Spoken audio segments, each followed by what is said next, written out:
Facts of ownership. July 29, 2019 by Anna von Reitz.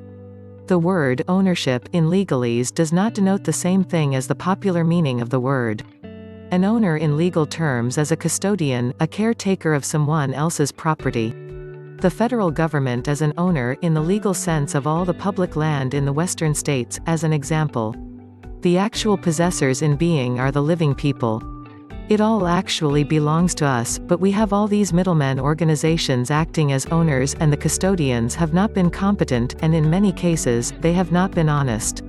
Let me give you all an example that is important in the current situation. The Territorial United States of America purchased the landmass of the Philippine Islands for us. They used our assets to buy the land, and the Philippines became our literal property in the same sense that Alaska was purchased and became property of the United States of America. It's still our property. Literally. Just like buying a bicycle. We have the receipts and the sales agreements, and that's that. So why does nobody know this? In 1934, the U.S. Congress, operating in breach of trust, created an independent government for the Philippine Islands, for us, so that they could foist off their trustee responsibility for our gold, which had been stashed there prior to all this, on this new government they created. So they created the government of the Philippines, and then pretended that they had no further relationship with that government by calling it independent. Is a franchise independent of a parent corporation? No. So once again we are looking at a shadow show of players acting for us on the world stage, often in their own self-interest, and often dishonestly.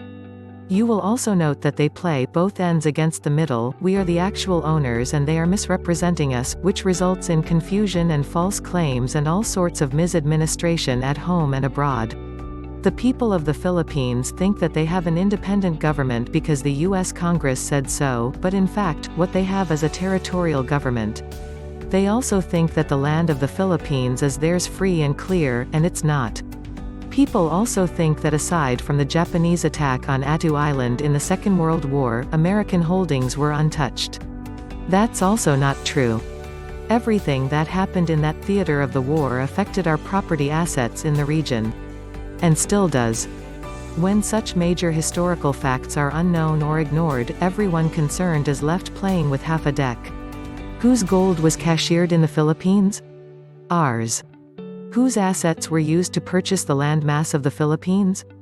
Ours. Not the United States.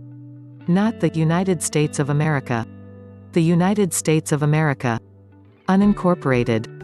So all this is bunco of the con artist kind, the byproduct of people and organizations acting for us in breach of trust and criminal collusion. We still own the Philippines and we own the franchises and the gold, and God knows, we have paid more than enough for it, too, both in terms of lives and assets. It would be a big mistake for the U.S. Navy to think that we have been asleep and that we don't know these facts and don't know who transported our gold to the Philippines and who orchestrated the creation of the independent franchise government of the Philippines. We know. We have the receipts, the treaties, all the various agreements made for us and in our names. A similar go-round has been launched with the Russians making claims to own Alaska. That's bogus, too. They think that because the United States goes bankrupt or because the United States of America goes bankrupt, that they are in position to claim our land. Sorry. The territorial government used our assets to buy the landmass underlying Alaska. They bought it in our names and they paid for it with our money in gold. We have the receipts. We know what went on. We have honored the property of the Russian Orthodox Church, which was grandfathered into these agreements, and that's as far as it goes. Alaska, like the Philippines, belongs to the United States of America. Unincorporated. The Roman Catholic Church claims that the Creator is the actual being in possession to whom all the assets belong. I am prepared to go that far and agree. I didn't create the earth, so it isn't mine. It isn't theirs, either. And thus far I see no reason to trust the Bishop of Rome to be the chief custodian. No matter what else you see or believe in this melee of cross-purposes, greed, religious beliefs, cover-ups, and so on, it is clear that the Pope and the boys have made a tremendous hash of things in their rush to take over the world for Jesus by any means, fair or foul. Killing for Christ doesn't make sense, and any sane man who ever read any teaching attributed to Jesus would know that, just as oppressing and murdering and debauching people for America isn't credible either. Like Gandhi said, and I paraphrase broadly, I love Jesus, but the Christians, not so much. These purported Christians don't act like Jesus, they don't practice what they preach, and they show precious little respect or compassion for anyone else, so, what's to say about that? It reeks of hypocrisy. And bad faith. And so it does. Just as Christ has been used to cover up and paper over Jesus and his actual teachings, the U.S. has been used to cover up and paper over America and Americans. Those operating for us as middlemen have had a very different set of values and agendas, which makes us look like what? Hypocrites. Liars. Thieves. Untrustworthy bunco artists. Or worse. The Church itself has practiced Christian communism as its form of government, with terrible results and corruption, just as the openly secular forms of communism have failed. It all sounds good, but it doesn't work. To work such a system requires the free will acceptance of sacrificing everything to the Church, and also requires that the Church be trustworthy, which itself evidently is not. No human institution is. Such absolute power corrupts absolutely. The ego and the base instincts take over, and that's that. Failure to recognize the failure as what it is what dooms us. It's not the mistakes we make. It's our failure to face up to our mistakes and make correction that causes the actual problems, nothing else. It's also what prevents us from finding answers. The Queen and her system of things is just as bad. They have claimed that the whole world belongs to the British monarch by right of conquest, but their conquests are based upon criminal fraud. Since when do the rest of us have an obligation to bow down to thugs? So both the priests and the monarchists are claiming to be the owners, custodians, of God's property and cutting the rest of us out of the picture, when in fact, according to the Bible, which they claim to regard as Holy Scripture, we are collectively the owners and custodians of God's gift to us.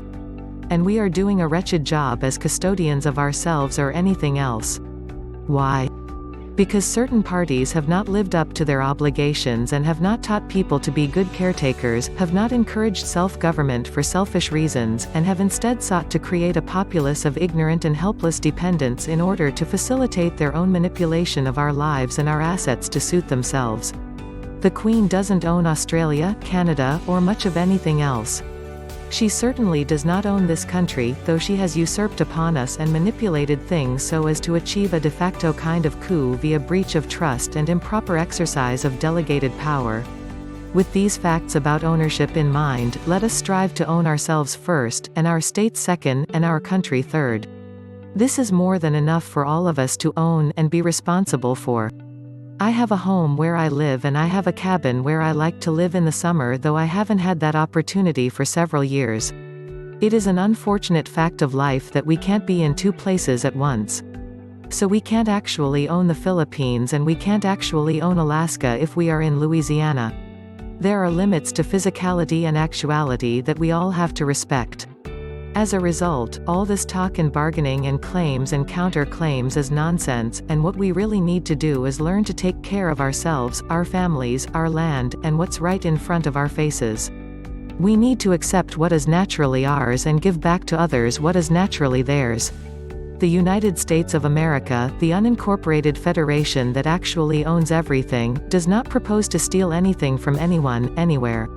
In the same token, we aren't going to stand here and be raped by a bunch of pirates and disloyal employees and foreign corporations acting as middlemen. Our interests are ours, bought and paid for, and we are presenting ourselves accordingly. Any claim that we are dead or defunct or incapable of operating our own business affairs is bunk. And it has been adequately rebutted right here.